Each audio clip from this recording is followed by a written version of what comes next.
ارشاد فرمایا میری بیویوں کو جمع کرو. تمام ازواج مطہرات جمع ہو گئی تو حضور اکرم صلی اللہ علیہ وسلم نے دریافت سے فرمایا کیا تم سب مجھے اجازت دیتی ہو کہ بیماری کے دن میں عائشہ کے یہاں گزار لوں؟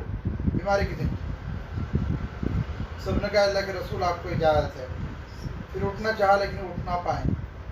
تو حضرت علی بن طالب نے اور حضرت فضل بن عباس نے آگے بڑھے اور آپ صلی اللہ علیہ وسلم کو سہارے سے اٹھا کر سیدہ میمونہ رضی اللہ عنہ کے حجرے سے سیدہ عائشہ رضی اللہ عنہ کے حجرے کی طرف لے جانے لگے.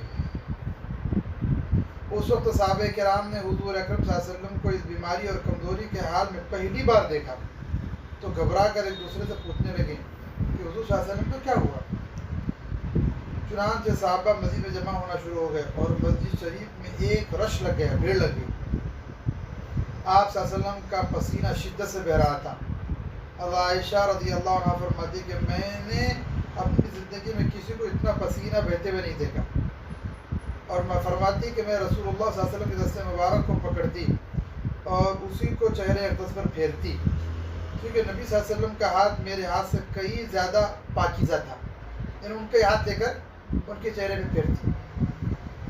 مزید فرماتی کہ حبیب خدا صلی اللہ علیہ وسلم سے بس یہی ورد سنائی دے رہا تھا لا الہ الا اللہ، بے شک موت کی بھی اتنی سختیاں ہے. یہ بول رہے تھے آپ. اسی اسنا میں مسجد کے اندر آپ صلی اللہ علیہ وسلم کے بارے میں خوف کی وجہ سے لوگوں کا شور بڑھنے لگا. نبی صلی اللہ علیہ وسلم فرمایا یہ کیسی آوازیں ہیں؟ عرض کیا گیا اللہ کے رسول یہ لوگ آپ کی حالت سے خوف زدہ ہیں. ارشاد فرمایا مجھے ان کے پاس لے چلو. پھر اٹھنے کا ارادہ فرمایا لیکن اٹھ نہ سکے تو آپ صلی اللہ علیہ وسلم پر 7 مشکیزیں پانی کے بہائے گئے، 7 مٹکے پانی کے بہائے گئے. تب کہیں جا کر کچھ افاقہ ہوا تو سہارے سے اٹھا کر ممبر پر لایا گیا. یہ رسول اللہ صلی اللہ علیہ وسلم کا آخری خطبہ تھا اور آپ علیہ السلام کے آخری کلمات تھے. فرمایا اے لوگو شاید تمہیں میری موت کا خوف ہے. سب نے کہا جی ہاں اللہ کے رسول. ارشاد فرمایا اے لوگو تم سے میری ملاقات کی جگہ دنیا نہیں، تم سے میری ملاقات کی جگہ حوض کوثر ہے. خدا کی قسم گویا کہ میں یہیں سے اسے دیکھ رہا ہوں، یعنی حوض کوثر کو دیکھ رہا ہوں. اے لوگو مجھے تم پر تنگدستی کا خوف نہیں ہے بلکہ مجھے تو تم پر دنیا کا خوف ہے، دنیا کی فراوانی کا، کہ تم اس کے معاملے میں ایسے دوسرے سے مقابلے میں لگ جاؤ جیسا کہ تم سے پہلے پچھلی امتیں والے لگ گئے تھے اور یہ دنیا تمہیں بھی ہلاک کر دے جیسا کہ ان کو ہلاک کر دیا.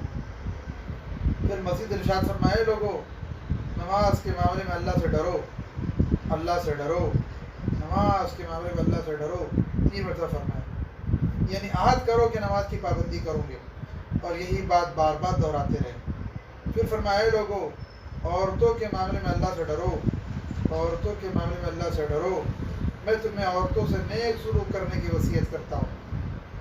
پھر فرمایا لوگو ایک بندے کو اللہ نے اختیار دیا کہ دنیا کو چن لے یا اسے چن لے جو اللہ کے پاس ہے، تو اس نے اسے چن لیا جو اللہ کے پاس ہے. اس جملے میں حضور کا مقصد کوئی نہ سمجھا، حالانکہ ان کو اپنی ذات مراد تھی. جبکہ ابوبکر صدیق رضی اللہ عنہ تنہا شخص تھے تو اس جملے کو سمجھا اور زار و قطار رونے لگے. بلند آواز سے جگیا کرتے ہوئے اٹھ کھڑے ہوئے اور نبی صلی اللہ علیہ وسلم کی بات قطع کر کے پکارنے لگے، ہمارے باپ دادا آپ پر قربان، ہماری مائیں آپ پر قربان، ہمارے بچے آپ پر قربان، ہمارے مال و دولت آپ پر قربان. روتے جاتے تھے اور یہی الفاظ کہتے تھے. صحابہ کو ناگواری تھے ابوبکر صدیق کی طرف دیکھنے لگے کہ انہوں نے نبی صلی اللہ علیہ وسلم کی بات کیسے کاٹ دی. اس پر نبی صلی اللہ علیہ وسلم نے حضرت ابوبکر کا دفاع ان الفاظ میں فرمایا، اے لوگو ابوبکر کو چھوڑ دو کہ تم میں سے ایسا کوئی نہیں جس نے ہمارے ساتھ کوئی بھلائی کی ہو اور ہم نے اس کا بدلہ نہ دے دیا ہو، سوائے ابوبکر کے کہ اس کا بدلہ میں نہیں دے سکا، اس کا بدلہ میں نے اللہ جل شانہ پہ چھوڑ دیا ہے. مسجد نبوی میں کھلنے والے تمام دروازے بند کر دیے جائے. حضور فرما رہے ہیں مسجد نبوی کی طرف کھلنے والے تمام دروازے بند کر دیے جائے سوائے ابوبکر کے دروازے کے کہ جو کبھی بند نہ ہوگا، جو کبھی بند نہ ہوگا. آخر میں اپنی وفات سے قبل مسلمانوں کے لیے آخری دعا کے طور پر ارشاد فرمایا، اللہ تمہیں ٹھکانہ دے، تمہاری حفاظت کرے، تمہاری مدد کرے، تمہاری تائید کرے. اور آخری بات جب ممبر سے اترنے